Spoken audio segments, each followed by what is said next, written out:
The narrative of the Church today is often framed as a struggle between tradition and progress.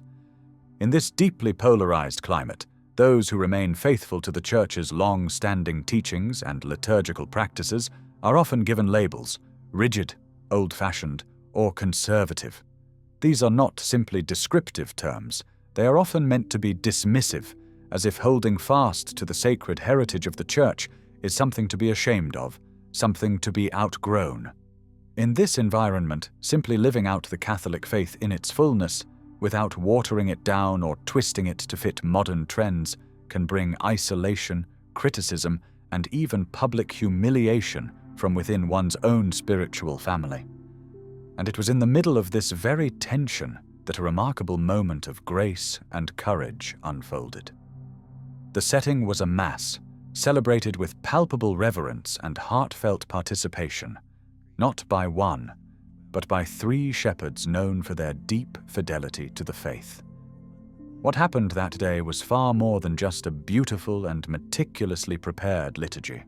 It was, in many ways, a quiet act of spiritual courage, a living sign that spoke directly to anyone with eyes to see and ears to truly understand. The story began on July 31st, a day that marked a significant milestone. The Shrine of Our Lady of Guadalupe in Crosse, Wisconsin, opened a series of solemn celebrations to honor the 17th anniversary of its foundation. The shrine itself is not just a destination for pilgrims. It holds a profound meaning that goes far beyond its physical beauty. While it is indeed a place where the faithful come to pray, to seek solace and spiritual comfort, it also stands as a visible and unshakable witness to that part of the Church which refuses to abandon its liturgical roots. It is a constant reminder that the heritage of the Church is not something to be discarded or viewed as a historical relic, but something to be protected, nurtured, and lovingly handed on to future generations. On that day, the Mass in the traditional Roman Rite was celebrated by Cardinal Raymond Burke. It was Burke himself who, during his time as Bishop of La Crosse, first dreamed of building this sanctuary. From its very inception, he envisioned it as a permanent home for divine worship, a sacred place where the oldest and most revered form of the Latin Rite could be celebrated with all the reverence and dignity it deserved. The homily during this celebration was given by a towering figure in the European Church, Cardinal Willem Jacobus Eijk of the Netherlands. Cardinal Eijk is one of the very few high-ranking church leaders in Europe who continues to speak openly and without hesitation in defense of truths that are often left unspoken. His presence alone sent a powerful message of spiritual unity and strength. But his words, when they came, gave that presence even greater, more dramatic weight. The anniversary events, however, were not confined to this single day. Less than a week later, on August 5th, Archbishop Salvatore Cordileone of San Francisco, another prominent and courageous figure, came to the shrine to celebrate the traditional Roman Rite as well. On this occasion, it was Cardinal Burke who stepped into the pulpit to address the faithful.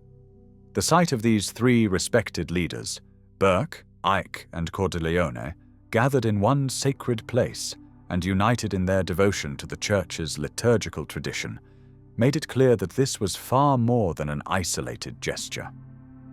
This was not a moment of nostalgia dressed in fine vestments, nor was it a quaint custom brought out for a special occasion.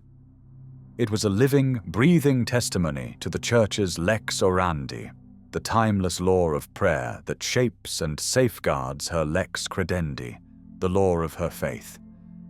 In an age when many sanctuaries are left with empty altars and dwindling congregations, here the faithful gathered in profound, reverent silence, ready to receive the sacred mystery with deep devotion. The image of these three shepherds standing together, united in their purpose, was a powerful sign that the flame of faith, far from being extinguished, is still alive and burning brightly. During these celebrations, Cardinal Burke reminded those present that the shrine has been officially recognized by the Diocese of La Crosse as one of the churches where the traditional Latin Mass is celebrated regularly. He emphasized that choosing the ancient Roman rite is not about clinging to a personal preference or indulging in romantic memories of the past. Rather, he insisted, it is a living and ongoing proclamation of the Christian mystery in the world today. Cardinal Eck echoed this sentiment in his own powerful words. He told the faithful that every detail of the most ancient form of the Roman rite points to a profound meeting between heaven and earth that takes place each time the Holy Mass is offered. In an era when many liturgies are altered, improvised, or stripped of their sacred depth, his message was more than a reminder. It was a clear warning. Within the unchanging stability of the received liturgy, and within its profound beauty that no human mind could ever invent, the faithful find a sacred place to rediscover and deepen their faith. Cardinal Burke's steadfast dedication to preserving the Church's tradition is one of the main reasons he is sometimes considered a controversial figure by his critics. Yet the reality, as his defenders see it, is far simpler and more noble. He has not sought controversy for its own sake, nor has he tried to create division. His mission, as he has stated repeatedly, has been to protect what has always been Catholic: the faith, the worship, and the teaching handed down from generation to generation, the very spiritual DNA of the Church. On July 31st, during the solemn anniversary Mass at the shrine of Our Lady of Guadalupe, Cardinal Willem Jacobus Eck delivered a homily that stood out for its clarity and its extraordinary boldness. It was the kind of speech rarely heard today from someone in such a high position within the Church. He did not merely give a polite reflection on the liturgy or offer words of mild encouragement. His homily was something much deeper, much more personal. It became an act of truth proclaimed directly from the pulpit, in the presence of Cardinal Burke himself and the many faithful gathered that day. At one striking moment, Cardinal Eck turned his attention to Burke and spoke with a conviction that immediately commanded the room. He voiced aloud what many faithful Catholics have thought in private, but few have dared to say openly. Looking directly at him, he declared, "Do you want me to tell you what your real problem is? You are Catholic. Simply Catholic." Those few words, so simple yet so powerful, cut through every label, every misconception, and every attempt to fit Burke into a political or ideological category. With that statement, Eck firmly rejected the habit, common in the media and, sadly, present in certain church circles, of branding Burke with political-style labels. Terms like traditionalist or ultra-conservative are often applied to him as though faithfulness to a liturgy celebrated for nearly 1,500 years were a political stance rather than a sacred duty of conscience. Eck reminded everyone that such words, conservative, progressive, belong to the vocabulary of politics, not to the life and sacred mission of the clergy. He also made it clear that Burke has never rejected the Second Vatican Council. On the contrary, Burke fully accepts its teachings and, like many priests around the world, regularly celebrates the Mass in the Novus Ordo form. For Eck, this was proof that the accusations leveled against Burke are not rooted in any refusal to follow church reforms, nor in an extreme or rigid ideology. The real reason some oppose him, Eck seemed to suggest, is far more uncomfortable to admit. He simply proclaims the Catholic faith in its entirety without watering it down to suit popular opinion or reshaping it to match the spirit of the age. Then came one of the most powerful and, for many, heartbreaking moments of the homily, later reported by Gloria TV. Eck spoke of a reality that many would rather leave in silence. He revealed that the most intense criticism and the most painful humiliations Cardinal Burke has endured did not come from the secular world or from those outside the Church. They came from within. They came from fellow priests, from those in positions of authority over him, and from circles inside the Church that simply could not tolerate the clarity of his witness. And yet, despite the profound personal cost, Eck affirmed that Cardinal Burke has served the Church with unwavering courage, with a spirit of dedication, and with an example that continues to inspire the faithful. The homily ended with words so plain and unmistakable that they left no room for doubt about where Ike stood, or about the deep respect and profound gratitude he held for his brother in Christ. There is a particular kind of wound that cuts more deeply than most, and it is the wound inflicted from within, from one's own spiritual family. 5 days after Cardinal Ike's bold remarks, that same commitment to the Church's liturgical heritage was made visible once again. On August 5th, the Archbishop of San Francisco, Salvatore Cordileone, celebrated the Mass in the traditional Roman rite at the same shrine. This was not a symbolic gesture made for ceremony's sake. It was a deliberate and public sign of unity within the Church, a living testament to the continuity with the celebration that had taken place just days earlier with Cardinals Burke and Ike. During this Mass, Cardinal Burke took the pulpit to preach, and his words reinforced the same message his life and ministry have expressed for years. The traditional liturgy is not a relic locked away in history. It is vibrant and alive. It is deeply woven into the very identity of the Church, and it remains a sacred place where countless people continue to encounter Christ and renew their faith. According to a report from Gloria TV, Archbishop Cordileone had already made his thoughts known before the celebration. He saw the event not simply as a date on the calendar, but as a personal and communal moment of grace. He hoped that it would strengthen not only his own spiritual life, but also bring renewal and encouragement to all who would be present. In an interview with In Caelo et in Terra, he expressed his anticipation for sharing this time of grace alongside Cardinal Burke and the many Catholics who would come. His words were simple and humble, yet in today's climate, where any clear expression of attachment to traditional liturgy can be met with suspicion or hostility, they stood out as a quiet but firm declaration of principle. Archbishop Cordileone's commitment to defending the Eucharist is not something that began in recent years. It has been a consistent hallmark of his ministry, one that has often placed him in the public eye and at times in very difficult situations. His willingness to stand firm on Catholic moral teaching, even when that stance is deeply unpopular, has made him both respected and criticized. Yet it is precisely this courage that made his presence alongside Cardinal Burke and Cardinal Ike so meaningful.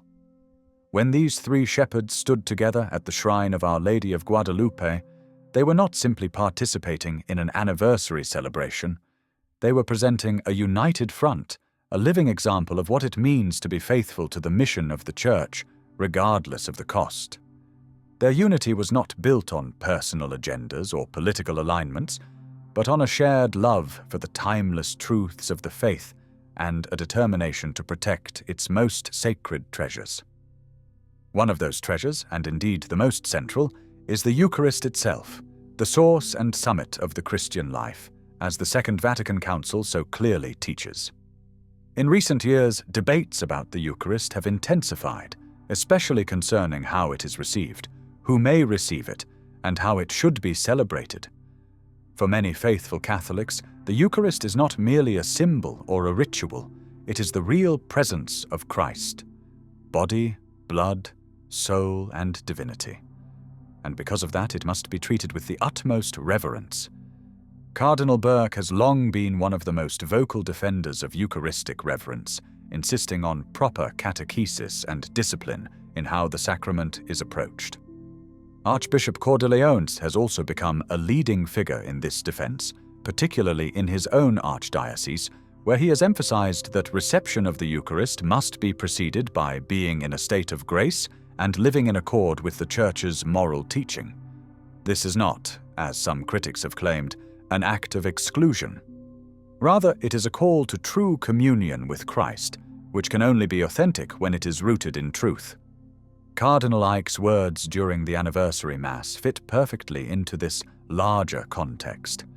His public defense of Cardinal Burke was, in many ways, also a defense of the Eucharist and the liturgy that surrounds it. He reminded those listening that fidelity to the liturgy is not about nostalgia or a preference for a certain style of worship. It is about safeguarding the very way in which the Church approaches the mystery of Christ's presence among His people. When the liturgy loses its sacred focus, the faithful risk losing sight of the one at its center. The traditional Latin Mass, which all three prelates have supported in different ways, is one powerful expression of this fidelity, rooted in centuries of church history. It carries with it a language, a rhythm, and a structure that points the soul toward the transcendent. In a world that often reduces the sacred to the ordinary, this liturgy serves as a constant reminder that the Mass is not our creation, but a divine gift we have received. Its beauty, its formality, and its silence are not barriers to participation, but profound invitations to deeper prayer. In recent years, restrictions on the traditional Latin Mass have been a source of deep tension within the Church. Some see it as an obstacle to unity, a divisive force that pulls people backward. Others, like Burke, Eck, and Cordileone, see it as a vital link to the Church's heritage, a treasure that must not be lost to future generations. Their presence together in La Crosse was a quiet but powerful statement that tradition and renewal need not be in conflict, that in fact they must be held together in a beautiful, harmonious tension. History offers countless examples of times when church leaders had to stand against pressures both from within and outside the church in order to protect what is sacred. The early church fathers defended the truth of Christ's divinity against heresies that threatened to distort it. Saints like Athanasius and Thomas More paid heavy prices for standing firm in the face of political and ecclesial pressure. While the challenges of today may look different, the principle remains the same. Truth must be spoken, and the faith must be safeguarded, even when doing so is costly. The events at the shrine in La Crosse can be seen in this same light. They may not have been accompanied by public controversy or dramatic confrontation, but they carried a message that is just as urgent. In an age when many are tempted to adapt the faith to fit cultural expectations, these shepherds stood as witnesses that the Church's mission is to bring the world to Christ, not to reshape Christ to fit the world. Their unity also sends a powerful, hopeful message to the faithful. You are not alone. In every age, God provides shepherds who will guard the flock, teach the truth, and celebrate the sacraments with reverence. These leaders may be few in number, but their example can inspire countless others, priests, deacons, religious, and lay people, to remain steadfast. As the celebrations in La Crosse concluded, the image of these three men standing together remained in the minds of those who witnessed it. It was more than a moment in time. It was a sign of hope in a church often portrayed as hopelessly divided. Here was a visible reminder that unity is still possible when it is rooted in truth, in tradition, and in the unchanging presence of Christ in the Eucharist. In the end, the legacy of this gathering will not be measured by headlines or social media reactions. It will be measured by the quiet strengthening of faith in those who were there and in those who hear the story. It will be measured in the renewed commitment of Catholics who, inspired by this witness, choose to approach the altar with greater reverence and to live the faith with greater courage. And perhaps years from now, when people look back on this moment, they will see it for what it truly was. Not just a commemoration of a shrine's anniversary, but a testament to the enduring power of truth, the beauty of the liturgy, and the unwavering presence of Christ in His Church. May God bless you. Amen.